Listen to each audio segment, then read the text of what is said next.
Okay, so we're diving deep today into this research paper on something called the self-taught reasoner or STAR method. And from what I've seen, it's pretty fascinating stuff.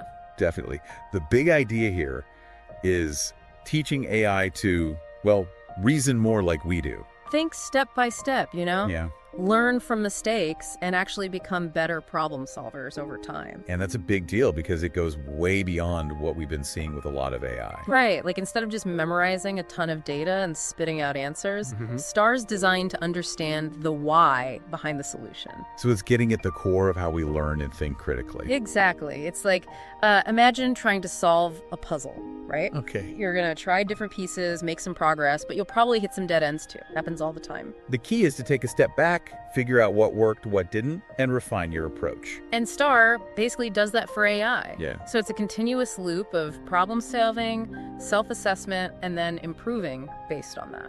Yeah, like STAR breaks the whole process down into a set of steps, right? Okay. The AI tries to solve the problem, but then it evaluates how it did. Oh, interesting. And points the errors, figures out where it can get better, and tries again. So it's constantly learning and evolving even after the initial training is done. That's the idea, yeah. And that's a big departure from how a lot of AI models have been trained up to this point. Now, one of the projects that really caught my attention was Project Strawberry. I think it's a collaboration between OpenAI and Microsoft. Right, Project Strawberry. It's still a bit of a mystery. A lot of it's under wraps, but... Yeah, what do we know about it? Well, from what we've gathered, it seems to be building on this earlier project called STAR. Oh yeah, STAR. That was the one that was amazing at math, He was a math whiz.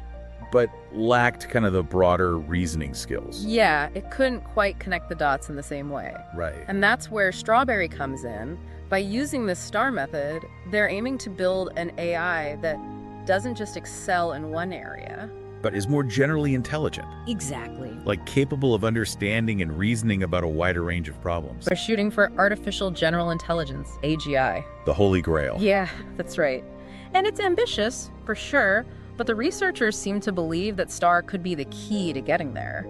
Because Strawberry has those three key advancements, right? Yeah, You mentioned long horizon tasks, long horizon task, deep research, deep research, and post-training enhancement. post-training enhancement. Those are the big ones. Can you break those down a bit? Sure. So with long horizon tasks, we're talking about the AI's ability to think ahead, plan out complex actions over longer periods. Okay, so considering the consequences and changing strategies as needed. Exactly. That's something that's been really hard to replicate in AI systems. It's like thinking many moves ahead in chess. Exactly.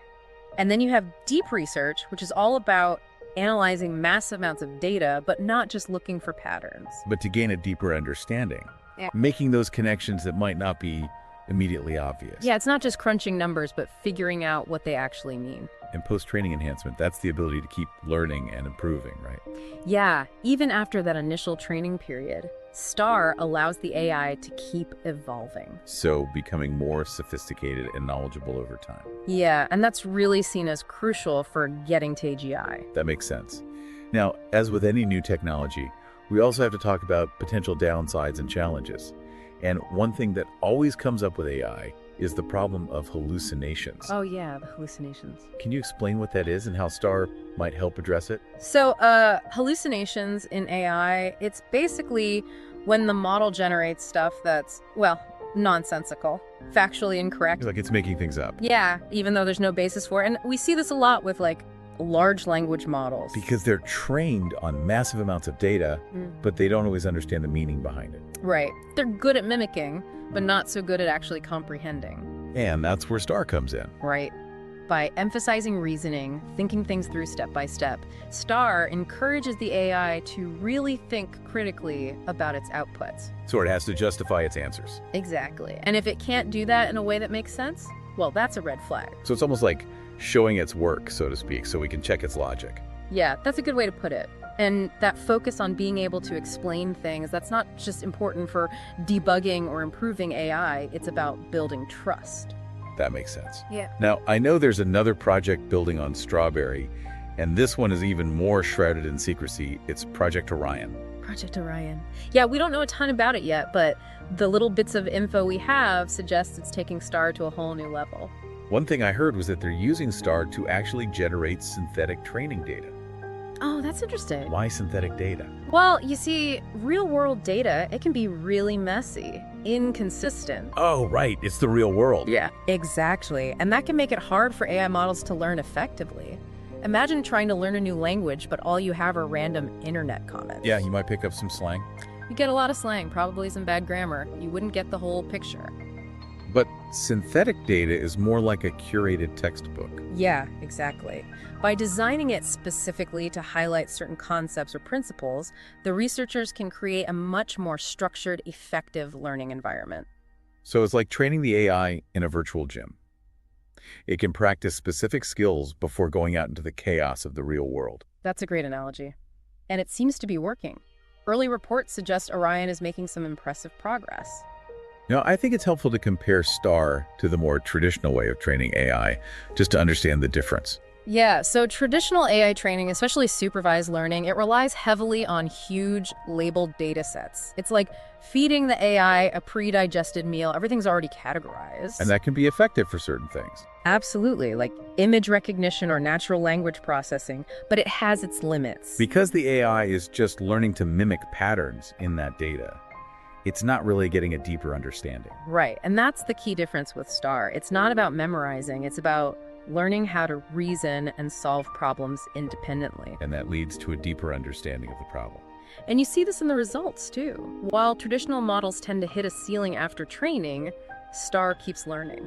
So it becomes more adaptable, capable of handling new challenges. Exactly. It's a much more dynamic approach. Now, of course, with any powerful new technology, we have to talk about the potential risks and challenges. One that jumps out at me is the computing power required for STaR. It seems like all that iterative learning could get really computationally expensive.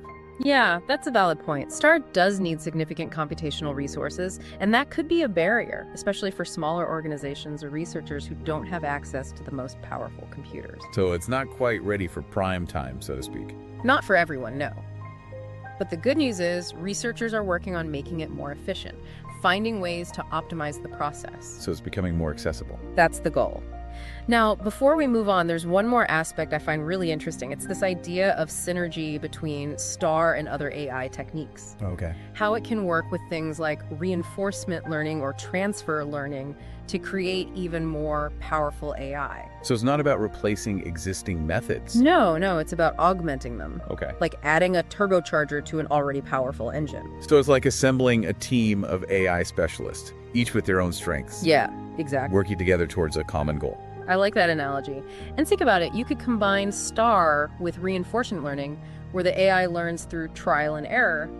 By adding STaR's reasoning abilities, you'd have an AI that not only learns from experience, but can also explain why it chose a particular action. So it's almost like giving it a moral compass, a way to make more informed, ethical decisions. Precisely. And then there's transfer learning.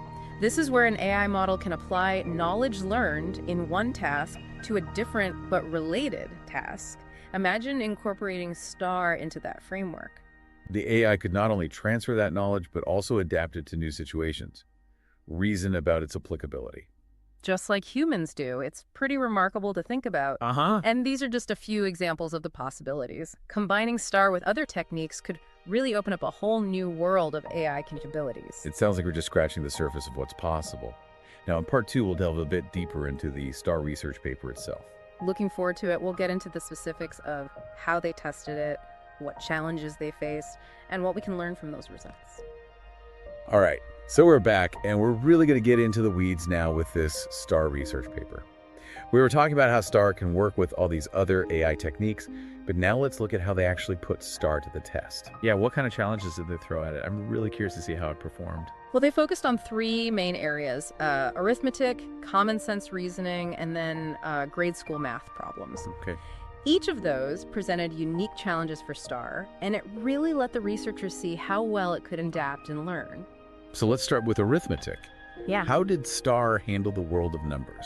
Well, they started with something pretty simple, just adding 2 numbers together, but there was a twist. STaR wasn't just supposed to find the answer, it had to explain how it got there, step by step. Like showing its work. Exactly. Because it's not enough for the AI to just spit out the right answer. We want to understand its reasoning. Right, we want to make sure it's not just like magically getting the right answer. Exactly. And at first, STaR did struggle a bit, especially as the numbers got bigger. But here's where that iterative learning process we talked about really came into play. Okay. With each attempt, STaR would analyze its mistakes, try to figure out what went wrong, refine its strategies, and gradually improve its performance. It was learning from its errors. Exactly. And the results were pretty impressive. After a number of iterations, STaR got to an accuracy of almost 90% on these arithmetic tasks. Wow. Which is really cool. But what's even more remarkable is that it actually did better than a baseline model that had been specifically trained on a massive data set of arithmetic problems. So even though STaR didn't have that huge amount of data beforehand, it was able to outperform a model that was basically spoon-fed all the answers. That's right.